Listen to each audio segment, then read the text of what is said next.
ব্যারাকপুরের পাইপ রোডে যুবককে লক্ষ্য করে গুলি দুষ্কৃতীদের। বুধবার ভর দুপুরে টিটাগড় থানার ব্যারাকপুর পাইপ রোডে যুবককে লক্ষ্য করে গুলি দুষ্কৃতীদের। গুলিবিদ্ধ যুবক 26 বছরের মোহাম্মদ ইমদাদ হাসপাতালে চিকিৎসাধীন। স্থানীয় সূত্রে জানা গিয়েছে, এদিন দুপুরে ব্যারাকপুরের পাইপ রোডে পরিত্যক্ত ইলেকট্রিক সাপ্লাই অফিসের সামনে কয়েকজন দুষ্কৃতী ইমদাদকে লক্ষ্য করে গুলি চালিয়ে চম্পট দেয়। যুবকের বুকের ডান দিকে গুলি লাগে। গুলির আওয়াজে আশেপাশের লোকজন ঘটনাস্থলে ছুটে এসে গুলিবিদ্ধ যুবককে ব্যারাকপুর বিএন বসু হাসপাতালে নিয়ে যায়। অবস্থার অবনতি হওয়ায় তাকে কলকাতার একটি হাসপাতালে স্থানান্তরিত করা হয়েছে। কে বা কারা কি কারণে ওই যুবককে লক্ষ্য করে গুলি চালালো তা এখনো জানা যায়নি। ঘটনার তদন্তে টিটাগড় থানার পুলিশ। ব্যারাকপুর থেকে বিশ্বজিৎ নাথের রিपोर्ट, बांग्ला एमजी न्यूज। जगह से निकला, बाहर निकला, इसका भतीजा गोली मार दी। सबका नाम नहीं मालूम, किसी को नहीं चीज। क्या काम करता है? क्या काम करता है? आपका लड़का क्या काम करता था? इनको नहीं ये झगड़ा मोहल्ला का युवा कर रहा है, क्या नहीं झगड़ा मोहल्ला में हुआ है, मोहल्ला का झगड़ा है।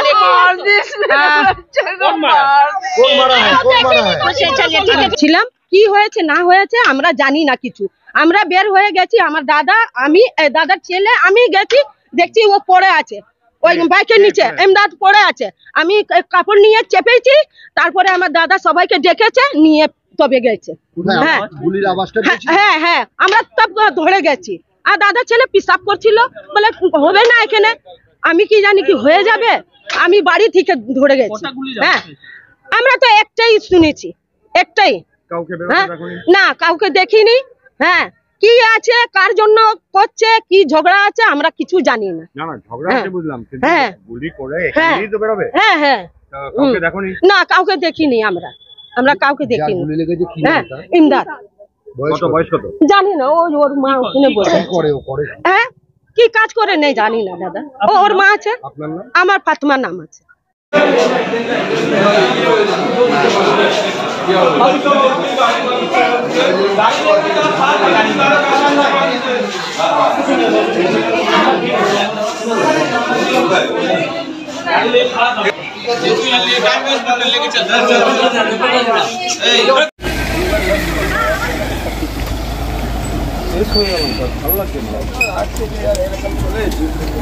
ঔষধের উপর এইখানটা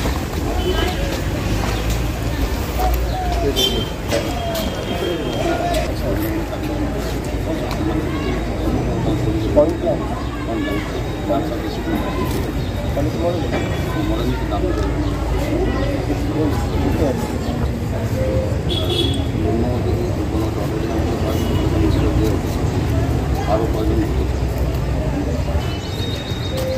কি নাম বললে? তিনটা